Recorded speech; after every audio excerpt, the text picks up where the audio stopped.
Olá, grana sábia! Você já se perguntou qual é o verdadeiro segredo por trás daquelas mulheres que parecem ter tudo sob controle?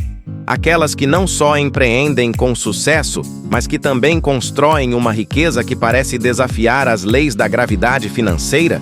Eu sei que sim. E talvez, como muitas de nós, você imagine que a resposta esteja em alguma fórmula mágica, um investimento secreto ou uma herança inesperada. Mas e se eu te dissesse que o verdadeiro segredo, o cerne dessa prosperidade, reside em algo muito mais chato? Sim, você ouviu bem. Chato. E não estou falando de planilha de gastos, embora ela seja uma ótima amiga.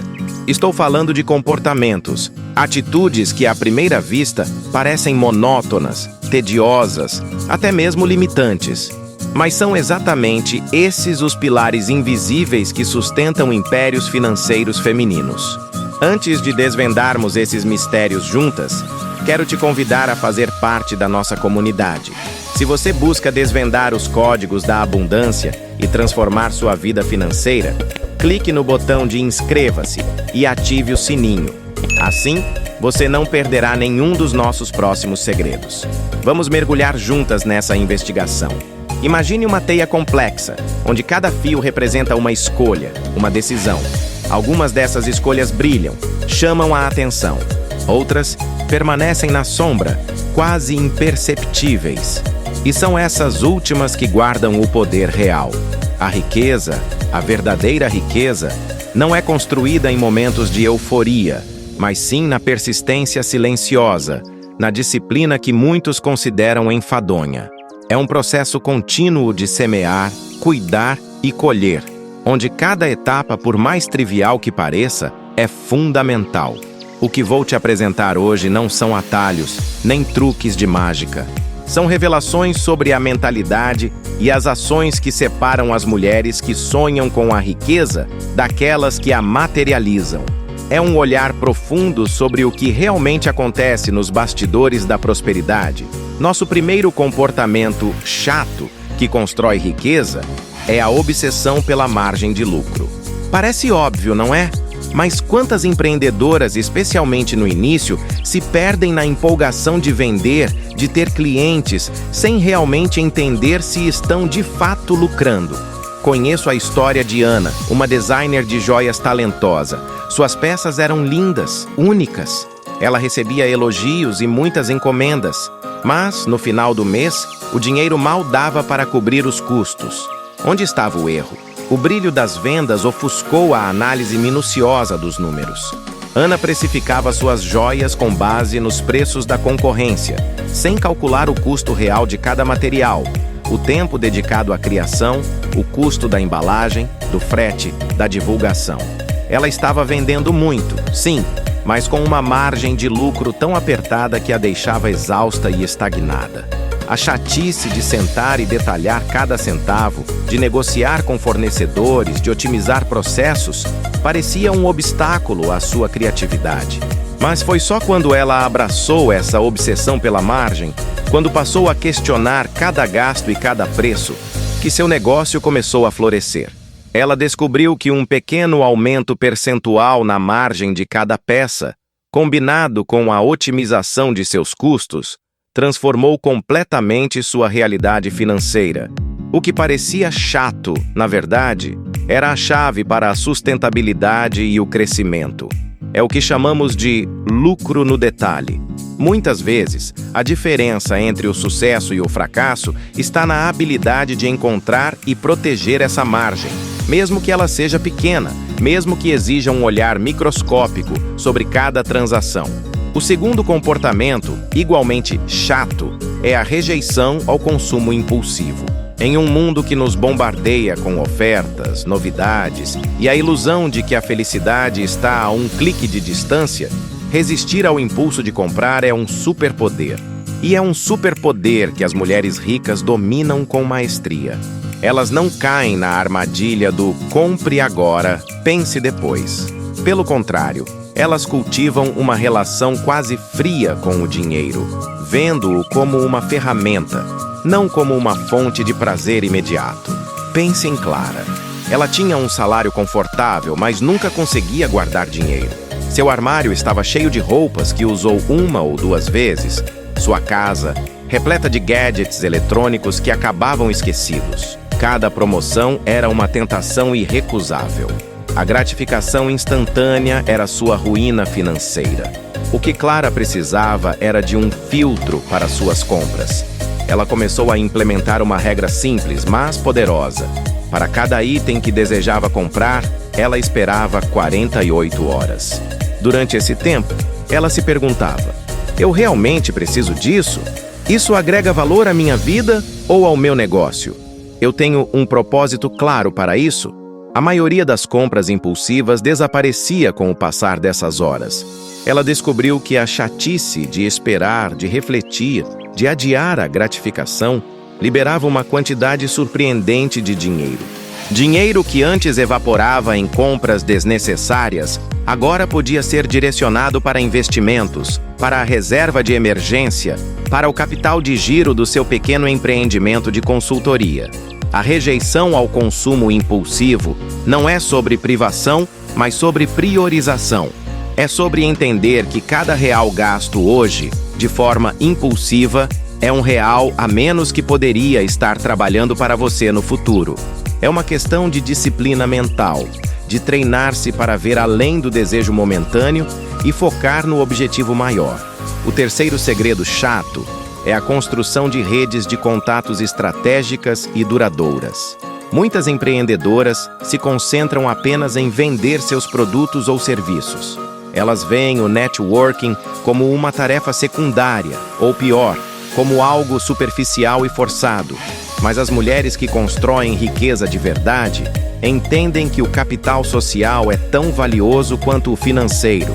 Elas investem tempo e energia na construção de relacionamentos genuínos, mesmo que isso signifique participar de eventos que, à primeira vista, parecem chatos, ou dedicar horas a conversas que não geram resultados imediatos. Lembro-me de Patrícia, uma advogada que decidiu abrir seu próprio escritório. No início, ela era excelente em seu trabalho, mas a clientela não crescia. Ela esperava que os clientes chegassem naturalmente, por indicação, sem um esforço proativo. O que ela não percebia era que o mercado é uma selva e a visibilidade é crucial.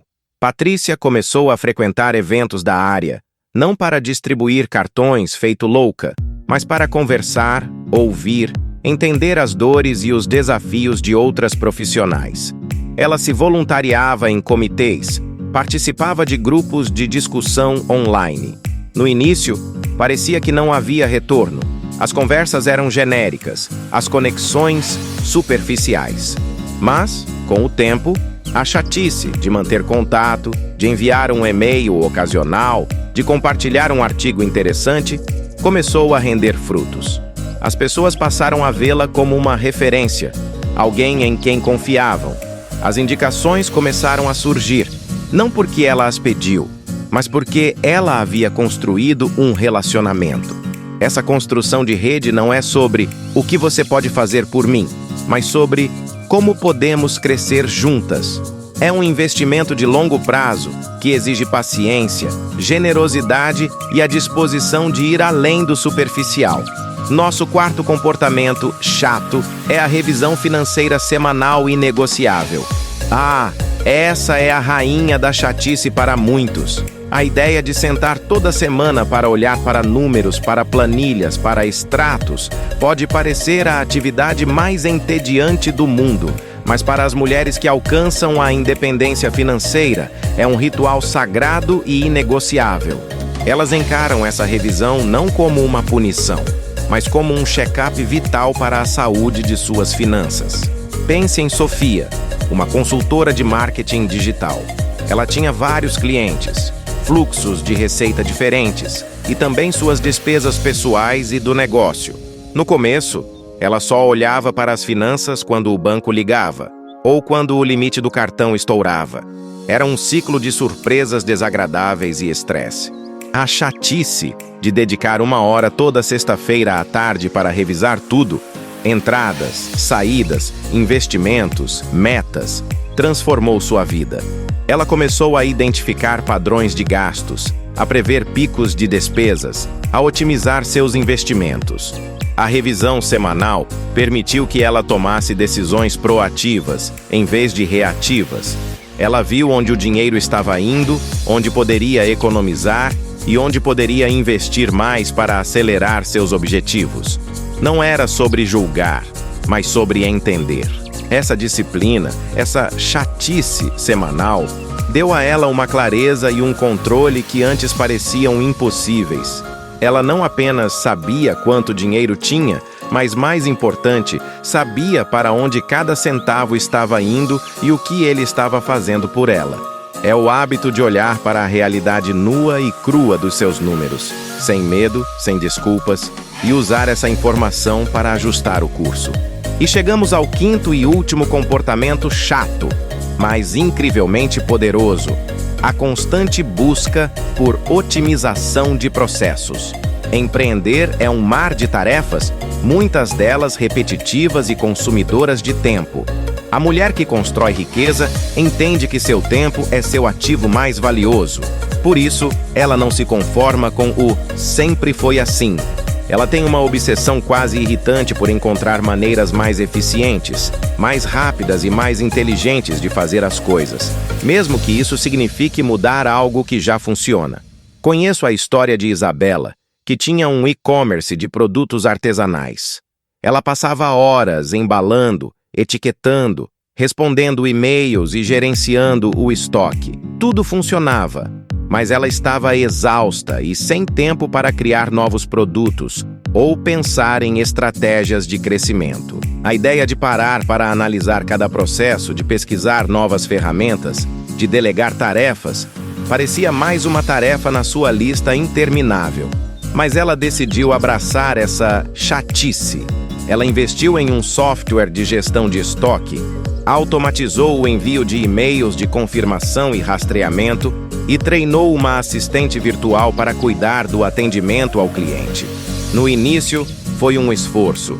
Houve curvas de aprendizado, pequenos erros, mas com o tempo, a chatice de otimizar liberou horas preciosas em sua semana. Horas que ela usou para desenvolver novos produtos, para planejar campanhas de marketing e, o mais importante, para descansar e cuidar de si mesma.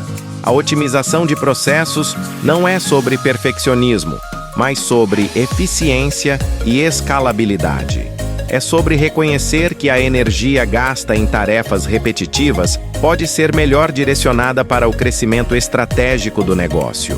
É a busca incessante por fazer mais com menos, por simplificar o complexo, por automatizar o manual. Esses 5 comportamentos chatos, a obsessão pela margem de lucro, a rejeição ao consumo impulsivo, a construção de redes de contatos estratégicas e duradouras, a revisão financeira semanal inegociável e a constante busca por otimização de processos, não são glamourosos. Eles não aparecem em capas de revista ou em posts virais de redes sociais. Mas são exatamente eles que, silenciosamente, dia após dia, constroem a base sólida da riqueza e da independência financeira. Eles são os pilares invisíveis que sustentam o sucesso duradouro. A beleza desses hábitos está na sua simplicidade e na sua replicabilidade. Qualquer mulher, com qualquer ponto de partida, pode começar a implementá-los hoje mesmo. Não exigem grandes investimentos, mas sim uma mudança de mentalidade, uma disposição para abraçar o que é disciplinado e consistente, em vez do que é fácil e imediato. A verdadeira riqueza não é um destino, mas uma jornada construída passo a passo, com escolhas conscientes e persistência inabalável. É a soma de pequenas atitudes que, ao longo do tempo, geram resultados exponenciais. Não se trata de sorte, mas de estratégia. Não se trata de mágica, mas de método. E o método, muitas vezes, é chato. Mas a recompensa? A recompensa é a liberdade. A liberdade de fazer suas próprias escolhas, de construir o negócio dos seus sonhos, de viver a vida que você realmente deseja. Agora eu te pergunto, qual desses comportamentos chatos você vai começar a implementar na sua vida e no seu negócio hoje? A mudança começa com a primeira atitude, por menor que ela pareça. Não subestime o poder da consistência e da disciplina. Se você se sentiu inspirada e quer continuar desvendando os segredos da grana sábia, deixe seu comentário abaixo, compartilhando qual desses mistérios você vai começar a desvendar primeiro. Sua experiência pode inspirar muitas outras mulheres na nossa comunidade. E não se esqueça de curtir este vídeo e compartilhá-lo com aquela amiga que também busca construir sua própria riqueza. Juntas, somos mais fortes, mais sábias e capazes de construir um futuro financeiro próspero e cheio de liberdade. Até a próxima! Grana Sábia. INT. Estúdio de gravação. Dia Ana. 30 carismática, com um brilho nos olhos. Sorri para a câmera. Os créditos finais do vídeo anterior ainda rolando no canto da tela. Ela pega uma caneca de chá com a marca Grana Sábia e dá um gole pensativa. Ana, sabe quando eu falo sobre esses hábitos chatos, eu não estou minimizando o desafio. Longe disso. Eu mesma, no início da minha jornada, lutei contra a procrastinação, contra a tentação do imediatismo. É natural. Nossa sociedade nos bombardeia com a ideia de que tudo precisa ser rápido, fácil, instantâneo. Mas a verdade é que as coisas que realmente valem a pena, as que transformam vidas e negócios, raramente seguem essa lógica. Elas exigem tempo, paciência e, sim, um bocado de disciplina. Ela coloca a caneca na mesa. Ana, conte. Pense na jardinagem. Você não planta uma semente e espera uma árvore frondosa no dia seguinte, certo? Você rega, aduba, poda, protege de pragas. É um processo contínuo, muitas vezes repetitivo, mas que culmina em algo belo e produtivo. A construção da riqueza é exatamente isso. Cada real economizado, cada investimento pesquisado, cada processo otimizado no seu negócio é uma rega, uma adubação. É um cuidado diário que, somado, gera um florescer extraordinário. Ela se inclina um pouco, o olhar mais intenso. Ana, conte. Vamos aprofundar um pouco mais em alguns desses pilares invisíveis. Pegue a revisão financeira semanal inegociável. Parece simples, não é? Abrir a planilha, olhar os extratos, confrontar o orçamento com a realidade. Mas quantas de nós realmente fazemos isso? A maioria prefere evitar porque encarar os números pode ser doloroso, pode revelar verdades que não queremos ver. Mas é exatamente nessa dor momentânea que reside o poder da mudança. Quando você sabe exatamente para onde seu dinheiro está indo, você ganha controle. Você identifica os vazamentos, os gastos supérfluos e pode redirecionar esses recursos para onde realmente importa. Seus objetivos de vida, seus investimentos, o crescimento do seu negócio. Ana, conte. Lembro-me de uma vez, no começo do meu negócio online, eu estava focada em vender, vender, vender. Achava que o faturamento bruto era o único indicador de sucesso. Mas quando comecei a fazer minhas revisões semanais rigorosamente, percebi que, apesar de um bom faturamento, meus custos estavam altíssimos em algumas áreas que eu nem percebia. Pequenas assinaturas de softwares que eu não usava mais, taxas bancárias que poderiam ser negociadas, gastos com publicidade que não estavam trazendo retorno. Ao ajustar esses pontos, minha margem de lucro aumentou significativamente, sem que eu precisasse vender um produto a mais. Foi uma virada de chave. Ela gesticula, enfatizando o ponto. Ana, conte. E a busca constante por otimização de processos? Isso é ouro. Especialmente para quem empreende. No início, é comum fazermos tudo de forma manual, porque não temos volume ou recursos. Mas conforme o negócio cresce, se você não otimiza, você se afoga em tarefas repetitivas e ineficientes. Automatizar e-mails de boas-vindas, criar modelos para propostas, delegar tarefas simples, usar ferramentas de gestão de projetos. Essas ações, que parecem chatas e demoradas no começo, liberam seu tempo para o que realmente importa: a estratégia, a inovação, a conexão com o seu cliente. Ana, conte. Pense em um funil de vendas. Se cada etapa é um processo manual, você está perdendo tempo e eficiência. Mas se você otimiza o fluxo, automatiza o envio de materiais, pré-qualifica leads com formulários inteligentes, programa reuniões com ferramentas de agendamento. Você consegue escalar seu negócio sem necessariamente aumentar sua carga horária exponencialmente. Essa é a verdadeira alavancagem. É trabalhar de forma mais inteligente, não mais árdua. Ela larga a caneta e olha diretamente para a câmera, com um sorriso acolhedor. Ana, conte. A beleza de tudo isso é que não existe um ponto de chegada definitivo. A riqueza não é um platô onde você chega e simplesmente relaxa. É um ecossistema vivo, que precisa de cuidado e atenção contínuos. É sobre construir uma mentalidade de crescimento, de aprendizado constante. É sobre entender que cada pequeno ajuste, cada chato hábito implementado, te move 1 milímetro mais perto da sua versão mais livre, mais próspera. Ana, conte. E a parte mais poderosa é que esses hábitos criam um ciclo virtuoso. Quanto mais você pratica a revisão financeira, mais controle você tem. Quanto mais controle, mais confiança. Quanto mais confiança, mais você se arrisca em investimentos inteligentes, em novas estratégias para o seu negócio. O mesmo vale para a otimização. Quanto mais você otimiza, mais tempo você ganha. Quanto mais tempo, mais você pode investir em si mesma, em novas habilidades, em momentos de lazer que recarregam sua energia criativa. Ana, conte. Não se trata de virar uma máquina de produtividade sem alma. Longe disso. Trata-se de construir um sistema que te apoie, que te liberte para viver a vida que você sonha, com menos estresse financeiro e mais propósito.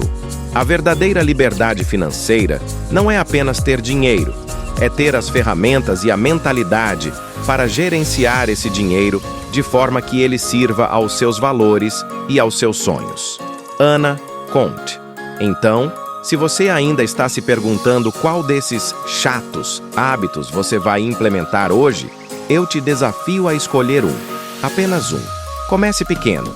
Talvez seja reservar 15 minutos para olhar suas finanças todas as segundas-feiras. Talvez seja identificar um único processo repetitivo no seu negócio e pensar em como otimizá-lo. O importante é começar. Dar o primeiro passo, mesmo que seja um passo miúdo, porque é nesse primeiro passo que reside a semente da sua transformação. Ana, conte. Não subestime o poder da semente. Ela é pequena, mas contém o potencial de uma árvore inteira. Sua disciplina e consistência são as sementes da sua liberdade. Plante-as com carinho, regue-as com persistência e observe sua vida florescer.